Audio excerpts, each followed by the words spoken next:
বদনা ছাড়া নাকি বিদেশ যাওয়া যায় না, তাই কিনলাম বদনা, সাথে এত মসলা, শপিং তো আছেই। পুরোটা নিয়ে থাকছে আজকের ব্লগ। তো চলুন দেরি না করে শুরু করা যাক। হ্যালো গাইজ, আসসালামু আলাইকুম, দিস ইজ মি সুরাই and welcome to my new blog. Class শুরু হয়ে যাওয়ার অনেক পরে আমি ভিসা পাইছি, তাই হাতে খুব একটা সময় ছিল না।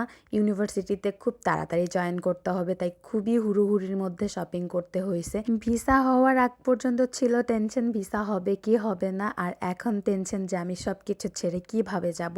যেই মানুষ আমি ঢাকায় গেলে যেদিন যাইতাম ওই দিনই ফিরে আসার ট্রাই করতাম, সেই মানুষ আমি বছরকে বছর কিভাবে দেশের বাইরে থাকবো সেই চিন্তায় তো আমার অবস্থা খারাপ। মাঝে মাঝে তো আমার মনে হয় আমার মতন হোমসিকের মানুষ আর দ্বিতীয়টি নাই। এই আকাশ, এই বাতাস, এই মানুষগুলো ছেড়ে আমি কিভাবে থাকবো আমি জানি না। এনিওয়েজ, খুবই অল্প টাইমের মধ্যে ছোটখাটো একটা লিস্ট করে শপিং করা শুরু করে দিয়েছি। আমি চাচ্ছিলাম শুজ, ড্রেস একটু বেশি করে নিতে, যাতে 1-2 বছরে আমার তেমন কিছু কিনতে না হয়। যেই ভাবা সেই কাজ, আগেই হচ্ছে শুজগুলো কিনতেছিলাম। আমি অলরেডি আমার ফ্রেন্ড, ছোট ভাই ব্রাদারের কাছ থেকে কি নিতে হবে, কোনটা নিলে ভালো হবে, কতটুকু নিলে ভালো হবে, সবকিছুর আইডিয়া আগে থেকেই নিয়ে রেখেছিলাম। ওই অনুযায়ী আর কি কেনাকাটা শুরু করে দেই। ডেইলি নেসেসারি হালকা পাতলা জিনিসপত্র কিনতেছিলাম, যদিও বা ডাইসোতে সবকিছুই পাওয়া যায়। দেশের বাইরে গেলে বদনা তো মাস্ট, কারণ ওই সব জায়গায় পানি খরচ করার জন্য কিছুই থাকে না। এনিওয়েজ, মশলা তো নিতেই হবে। গরু, মুরগি, বিরিয়ানি এইসব রান্নার জন্য যে সকল মশলা দরকার সেগুলো অ্যাটলিস্ট 6 মান্থ করে নিয়ে নিছি,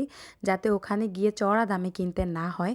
আর খুব একটা বেঙ্গলি আইটেম পাওয়াও যায় না, যেমন বিরিয়ানি মশলা, ফিরনি মশলা, হালিম মিক্স, এগুলো খুবই দূরে দূরে বেঙ্গলি দোকানগুলোতে পাওয়া যায়।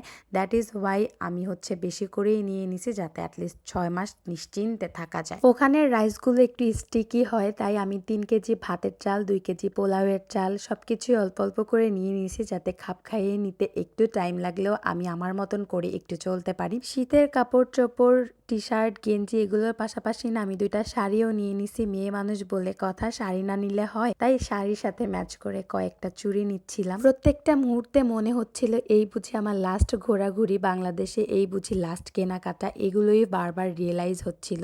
এখান থেকে এই তাজা পেঁপেগুলো দেখে না খুব খেতে ইচ্ছে করছিল, তাই একটা পেঁপেও নিয়ে নিলাম। দেশীয় ভাত, দেশীয় সবজি, দেশীয় মাংস সবকিছু এনজয় করতেছিলাম। মনে হচ্ছিল এই লাস্ট খাওয়া।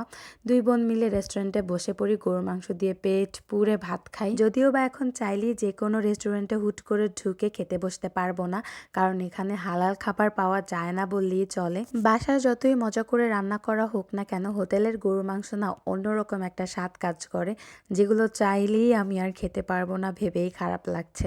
লেবু চিপড়ে নিয়ে মাংস দিয়ে খেতে সেই মজা, আর এরকম ঝরঝরে ভাত চাইলেই আমি পাবো না। এনিওয়েজ, এখান থেকে বাসার জন্য হালকা পাতলা নাস্তা নিয়ে বাসায় চলে যাব। আমরা মানুষগুলোই আসলে এমন, দাঁত থাকলে দাঁতের মর্ম বুঝি না, কাছে যখন মানুষ থাকে তখন সেই মানুষের মূল্য বুঝি না।